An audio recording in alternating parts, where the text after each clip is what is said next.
It's time for our most difficult challenge yet. Pargi the Meek / Pargi the Mighty. It's a 2-for-1 challenge. 2 uniques, 1 challenge. So what's it gonna take to turn the weakling Pargi into Pargi the Mighty? Let's find out.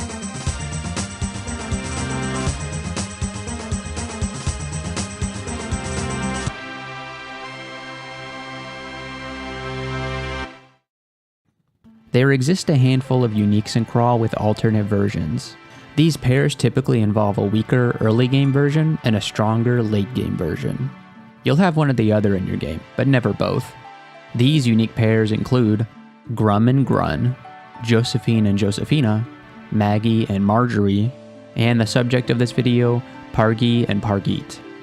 Pargi the Meek is a thin, sad troll that is much weaker than even base level trolls. The game files suggest that Pargi was bullied and teased by other trolls in the dungeon, so he went to the higher floors to get away from them. I can't help but feel sorry for this little guy. He just wants to be left alone. There's even this rare line in his Monspeak entry that reads, "Pargi looks very sad for a moment."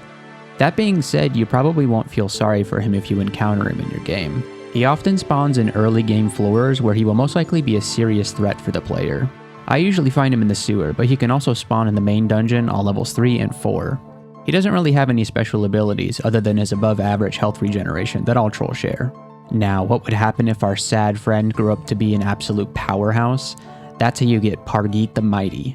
He's a staggeringly tough troll that wears highly enchanted golden dragon scales and regenerates 27 HP per turn.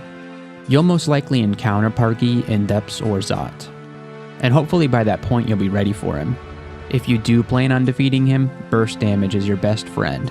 If you're a melee character, you'd better quaff haste and might.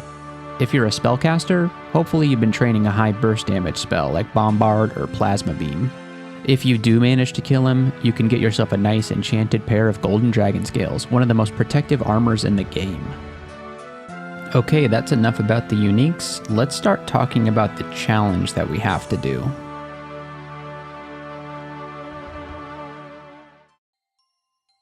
So for this run, we're playing a troll monk of any god. However, we will be going with Zin, which I'll explain later. Trolls are a very strong and straightforward species to play. I find they tend to have a very consistent early game, as they start with a pair of long claws that deal respectable base damage. They also have inherent health regen, which really helps with surviving the early game. I find that they tend to struggle around the mid game because of the difficulty they have raising their AC. They can't wear most types of armors, only robes and natural armors like dragon scales. They can also wear troll leather armor, the idea of which makes me very uncomfortable. What game are we playing, RimWorld? They also can't wear gloves, boots, or helmets, so that's a nice 7 to 10 AC that they won't be able to get. It's more like 5 to 7 AC because they do get +2 AC naturally, +1 for their tough skin and +1 for their shaggy fur. Your early game upgrades are going to be Steam Dragon Scales and Acid Dragon Scales, but that's only if you're lucky and you get the drop. The next logical upgrade would be Swamp Dragon Scales, but those can be hard to find. The best place to find them would be Swamp, but it's a 50-50 whether you get that branch or shoals in your run. I find there's always this awkward point where I'm clearing S branches and Acid Dragon Scales and the AC just isn't cutting it. This is where a high HP buffer from training fighting would really help in terms of survivability. Right? We have to play our troll as a monk. Monks start with a robe, an orb of light, and a potion of ambrosia. They also get 2 pips of piety with their first worshipped god. I find that a troll monk is actually a really great start. The only downside to starting as a monk for a troll is your starting stats are going to lean more towards dexterity instead of strength. However, trolls don't benefit from backgrounds that start with heavier armor, so a robe is just fine, and the Orb of Light helps a lot with early game threats by increasing your accuracy and giving you see invisible in medium range. This start can actually just tab through Sigmund, something that I delighted in doing many times during this challenge. We technically have the option to worship any god during this challenge, but we will be going with Zin for bonus number 2, Inherit the Earth. Because of the way this is set up, we technically only need to win the game with Zin, so we can worship whatever god we want earlier on in this run. I think I am going to stick with Zin most of the time though, just to make things simple. I didn't have a whole lot of experience with Zin when I first started this challenge. I do have a win with Zin, but that was the Menos challenge, where we only worshipped him for a brief time before the end of the game.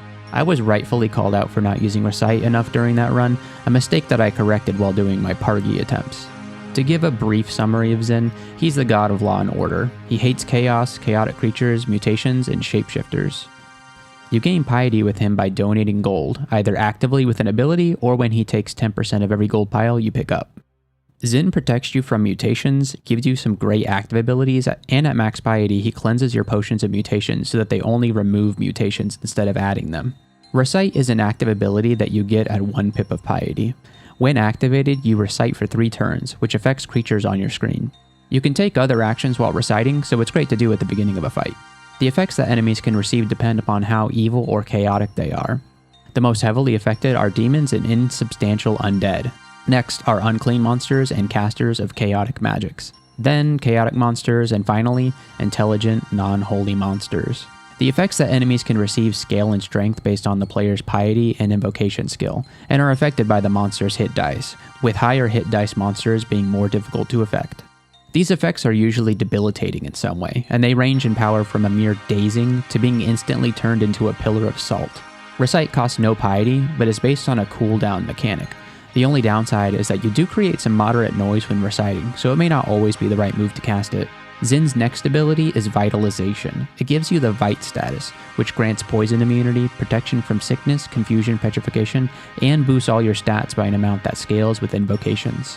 Something to keep in mind is that this ability does not cure any of those afflictions, so you have to use it preemptively. This ability does cost piety, but not very much, so it's something I like to use before fighting almost any monster that tends to cause poison. It's a godsend if you haven't found poison resistance before tackling Snake Pit or Spider Nest. Zin's next ability is Imprison, which creates a silver-walled prison around a target enemy. This ability pushes away any creatures adjacent to the target, however, it will fail if there is nowhere to push an adjacent creature or if you are adjacent to the target, so it can be tricky to use sometimes. However, this ability is great to use when retreating. You can even use it to split up a pack of enemies. With a little bit of creativity, you can do some incredible things with this ability. Zin's final ability is Sanctuary. It creates a sanctuary centered on the tile on which you stand. Enemies cannot attack you while you are in the sanctuary and will flee in terror. However, if you attack anything while you are in the sanctuary, Zin will take that as a hostile action and get very angry with you. This ability is an awesome panic button and has saved me countless times over the course of this challenge. The instantaneous nature of this effect makes it an almost perfect save. I found that it was usually pretty strong to pair this with a Scroll of Telly and or Ambrosia. You do have to be careful about the direction that the enemies will flee when casting this. You don't want them to retreat in the direction that you want to go, say towards a staircase, because they'll just attack you the second you leave the sanctuary. It's a powerful ability with a piety cost to match. So now that we've gone over our character, what do we even need to do for this challenge? Conduct number 1, weapons. Don't use any ranged weapons except for stones and nets. This kind of blows. I love throwing large rocks as a troll, and not being able to do that severely limits our ranged options. This also leaves javelins and curare darts off the table, which are powerful ranged options for any character. Mercifully, we can still throw nets, which will help a lot with the occasional early ogre or boulder beetle. Number 2, branch. Reach D15 before entering lair or orc. This shouldn't be too big of a problem, we just need to dive a few dungeon floors before entering lair. Number 3, attributes. Always choose dexterity for your attribute increase. This is pretty awkward. Trolls really want to build strength because unarmed combat scales off of it. Thankfully, we will still be getting strength when we level up, but we're going to have some weirdly lopsided stats for a troll. Alright, let's take a look at our bonus challenges. Bonus challenge number 1, to cure a weakling child. Don't train fighting at all. Oh boy, what was I saying about having an HP buffer to help with low AC earlier? Fighting is an important skill to train for any character, no matter how bad your aptitude is. The HP you gain from training fighting is critical to surviving high damage attacks, and playing without it is going to be painful. Not to mention, fighting also gives you an accuracy and base damage bonus that we won't be receiving. I think this is going to be the bonus that causes us the most difficulty. And number 2, inherit the earth, worship Zin, and win the game. We talked about this one earlier, just worship Zin, not much else to it. This challenge is shaping up to be one of the hardest we've had to complete so far.